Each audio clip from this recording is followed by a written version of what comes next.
All right, welcome to the fourth and final review of the evening, Martian Law. Mars is under attack. An unknown enemy is dropping bombs on the peaceful red planet. It is up to you to fight the onslaught so the innocent can escape. Run, jump, blast your way to freedom in this arcade-inspired goodness that is Martian Law. Save Mars. Bit of a contradiction there. But Get it? yeah. It's a pun because it's like Marshall, but because you're on Mars. Yes. Anyway, Martian Law is a score attack based twin stick shooter that, would not have felt too out of place in the golden age of arcades, at least mechanically.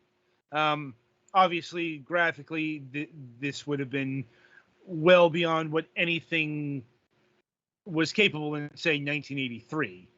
But its gameplay is requisitely simple. You jump, you move, you shoot, and you've got to get the alien brain slugs to the safety hatch, I guess, while you're dealing with all these bombs. And there's a few different varieties. You know, you've got your stock standard. Is that arrow thingy a power up that Petty Fan doesn't know how to pick up?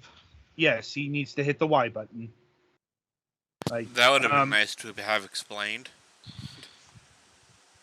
I was going to get to that. Fair enough. Yeah. Indeed, there are the game controls. So, but anyway, yeah, you got your regular bombs, you've got your shark bombs, you got your robots that drop the lasers, you got your nukes, which will all, the special bombs will hit a wider area. Though, as far as I could tell, there wasn't a complete screen clear. And that's kind of important for prioritization since, the slugs won't come out of the two sides equally. Sometimes they'll appear more on one side than the other. And you'll probably want to prioritize what is coming out where, although there are risks since, a slug might be coming out a little later than you might expect. And there isn't actually any consequence to getting the brain slugs, the things you're supposed to be saving, blown up. Outside of a lack of score. Right, but there doesn't even seem to be a score, combo system. So the only thing you lose is the 1 point you would have gotten from saving that one dude. That is correct. And as far as the power-up goes, you got a triple shot, you got a screen clear, and you got a force field. That's about it. And they don't show up too often. And it's 1 point for one slug.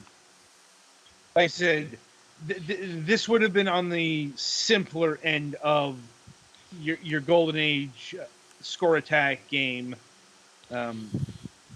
because of a lack of combos or a lack of multipliers or a lack of anything beyond the 1 point. So, and as far as things to work towards, you can unlock an additional 2 stages. There are differences in the layout. Like one of them is more exposed, the other, I don't rightly recall, but it had a slightly different layout in the platforms, but you're still doing the same stuff. So, I think I can sum this game up in one word: limited. It's solid enough, even though I wouldn't call it a true twin stick shooter.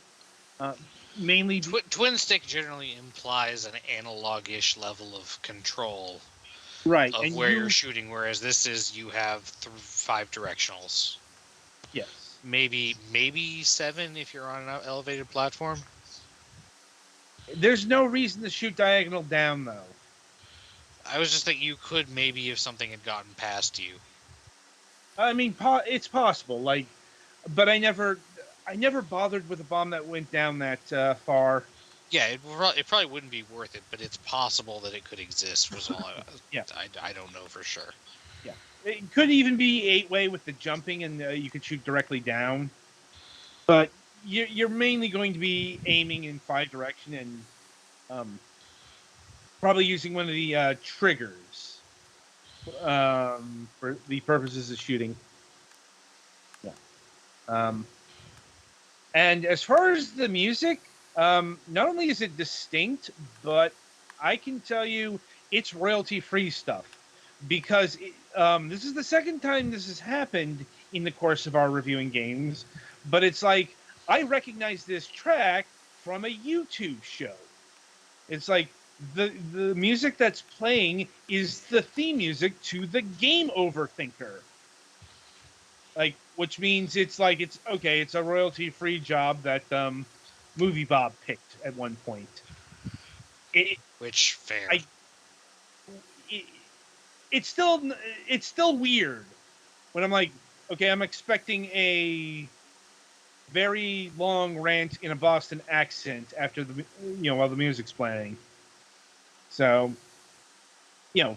that's not good or bad. It's just what it is.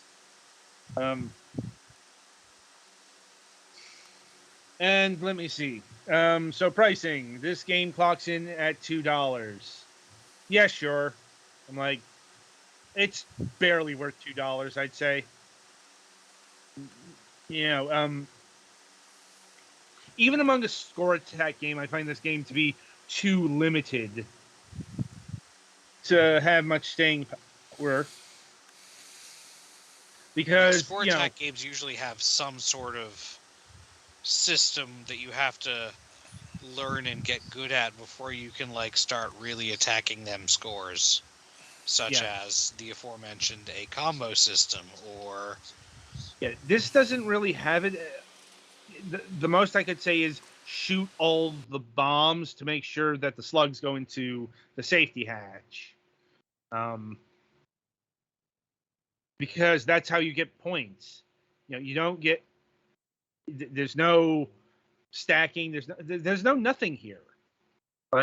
And so this game they could make it so that if you blow up things right, they'll chain to adjacent things, or if you save a certain number of slugs in a row, or I can't tell when power-ups drop, but you could make it if you blow up a certain number of bombs in a certain amount of time, a power-up is guaranteed to drop, or any of those things.